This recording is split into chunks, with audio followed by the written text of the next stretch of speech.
ఎన్నికల హామీల్లో భాగంగా సింగనమల మండలం ఉల్లికల్లు ఉల్లికంటిపల్లి ముంపు గ్రామాల ప్రజలకు పూర్తి స్థాయిలో పునరావాసం కల్పిస్తామని సింగనమల ఎమ్మెల్యే బండారు శ్రావణశ్రీ ప్రజలకు భరోసా కల్పించారు. గత వైసీపీ ప్రభుత్వం నోటి మాటలకే పరిమితమైందని ఆమె విమర్శించారు. మంగళవారం ఉల్లికల్లు ఉల్లికంటిపల్లి గ్రామాల్లో ఎమ్మెల్యే శ్రావణి పర్యటించారు. ఈ సందర్భంగా గ్రామంలో పర్యటించిన ఎమ్మెల్యే శ్రావణి ప్రజలతో సమస్యలపై ఆరా తీశారు. త్వరలోనే ముంపు గ్రామాల్లో ఉన్న ప్రజలందరికీ పునరావాసం కల్పించే బాధ్యత తనదని ఆమె వారికి భరోసా కల్పించారు. ముఖ్యమంత్రి చంద్రబాబు నాయుడు దృష్టికి కూడా ఉల్లికల్లు ఉల్లికంటిపల్లి గ్రామాల సమస్యలను తీసుకెళ్లి R&R ప్యాకేజీ ద్వారా ఈ గ్రామాల ప్రజలకు పూర్తి స్థాయిలో న్యాయం చేస్తామని ఆమె ఈ సందర్భంగా గ్రామస్తులకు స్పష్టం చేశారు.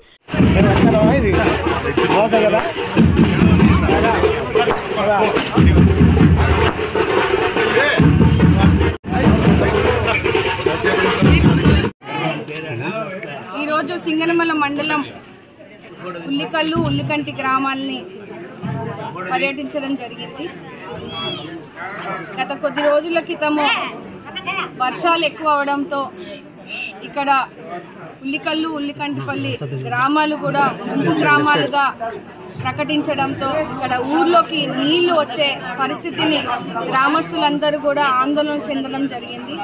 దశాబ్దాలు మారుతా ఉన్నా కానీ మన ఊర్లకి R&R ప్యాకేజ్ ఏదైతే వాళ్ళకి ఇవ్వాలో అది ఇంకా అమలు కాలేని పరిస్థితిని వాళ్ళందరూ కూడా గ్రామస్తులు మన దృష్టికి తీసుకురావడం జరిగింది. కూడా ఎన్నికల హామీగా కూడా ఉల్లికల్లు ఉల్లికంటిపల్లి గ్రామస్తులకు కూడా R&R ప్యాకేజ్ ని మనము ఖచ్చితంగా చేస్తామని కూడా వాళ్ళకి హామీ ఇవ్వడంతో ఇవాళ ఎన్డీఏ ప్రభుత్వంని ఆదరించి గెలిపించి నమ్మకంతో మమ్మల్ని ముందుకు తీసుకెళ్లిన గ్రామస్తులందరికీ కూడా మరొకసారి ఇప్పుడు ఏదైతే వర్షాకాలంలో వాళ్ళకి నీళ్ళన్నీ కూడా ఊర్లోకి వచ్చే పరిస్థితిని చూసి వాళ్ళకి ధైర్యాన్ని ఇవ్వడానికి కూడా ఇవాళ అధికారులతో స్థానిక మన MRO గారు కూడా ఇవాళ రావడం జరిగింది. ఇక్కడ మనము గ్రామస్తులందరినీ మాట్లాడించినప్పుడు ఇక్కడ ఏదైతే ఊళ్ళల్లోకి నీళ్లు రావడము, కనీసం ప్రొటెక్షన్ వాల్ కూడా లేకపోవడము, ఇబ్బందులు పడే పరిస్థితిని వాళ్ళందరూ కూడా మన దృష్టికి తేవడం జరిగింది. దాన్ని అన్నిటినీ కూడా టెంపరీగా అవి అరికట్టడానికి ఏవైతే చర్యలు తీసుకోవాలో అవన్నిటినీ కూడా ప్రభుత్వము తీసుకుంటుందని వాళ్ళకి హామీ ఇవ్వడం జరుగుతూ ఉంది.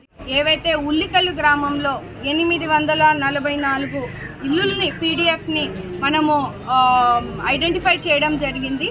సో ఖచ్చితంగా PDFs అందరికీ కూడా మనము పునరావాసాన్ని కలిగిస్తూ వాళ్ళకి ఏంటి ముందుకు ఎలా దీన్ని పరిష్కరించాలనే దాన్ని మన ముఖ్యమంత్రి నారా చంద్రబాబు నాయుడు గారి దృష్టికి కూడా మళ్ళీ తీసుకెళ్లడం జరుగుతుంది. ఎన్నికల హామీగా నారా చంద్రబాబు నాయుడు గారు ఉక్రాయ్ సముద్రంకి వచ్చినప్పుడు కూడా R&R ప్యాకేజ్కి ఖచ్చితంగా చేస్తామని కూడా హామీ ఇవ్వడము చాలా ఆనందంగా సందర్భం కూడా. అప్పుడు దాన్ని మరలా మన ప్రభుత్వాన్ని గెలిపించినందుకు ఖచ్చితంగా ఈ హామీని నెరవేర్చేలాగా తూచా తప్పకుండా ఇచ్చిన హామీని కూడా మన ముఖ్యమంత్రి నారా చంద్రబాబు నాయుడు గారికి మరలా ఒకసారి వెళ్ళి మేమంతా కూడా అధికారుల ద్వారా చెప్పడం జరుగుతుంది. ఎక్కడైతే ఈ ఫైల్ ఆగిపోయిందో దాని నుంచి మేము ముందుకి తీసుకెళ్ళాలి. ఖచ్చితంగా ఇక్కడున్న గ్రామస్తులకి న్యాయం జరిగేలాగా కూడా R&R ప్యాకేజ్ని ఖచ్చితంగా వాళ్ళకి ఇప్పించేలాగా కూడా మేము ఫైట్ చేస్తాము, ముందుకు వెళ్తాము, వాళ్ళకి అందించే విధంగా కూడా తీరుస్తామని కూడా ఈరోజు ఇక్కడ రచ్చకట్ట కింద మనము గ్రామస్తులందరితో కూడా మాట్లాడడం జరిగింది. ఇక్కడ పార్టీలకు అతీతంగా ప్రతి ఒక్కరు కూడా దీన్ని కోరుకుంటున్న సందర్భాన్ని మనం చూస్తూ ఉన్నాము. PDFsకి దాదాపు 10 లక్షలు మనము ఇక్కడ ఎస్టిమేట్ వేయడం జరిగిందండి. సో దాన్ని కూడా ఒకసారి మళ్ళీ ఇరిగేషన్ డిపార్ట్మెంట్ వాళ్ళతో కూర్చుంటాము. ఎందుకంటే కొన్ని దశాబ్దాల నుంచి కూడా ప్రభుత్వాలు మారుతూ ఉన్నాయి. ఒక్కొక్క ప్రభుత్వం వచ్చినప్పుడు ఒక్కొక్క ఎస్టిమేషన్ వేస్తూ ఇస్తూ ఉన్నారు. సో దాన్ని మనకి లాస్ట్ ఎస్టిమేషన్ మనకి జియో రూపంలో కూడా ఉంది.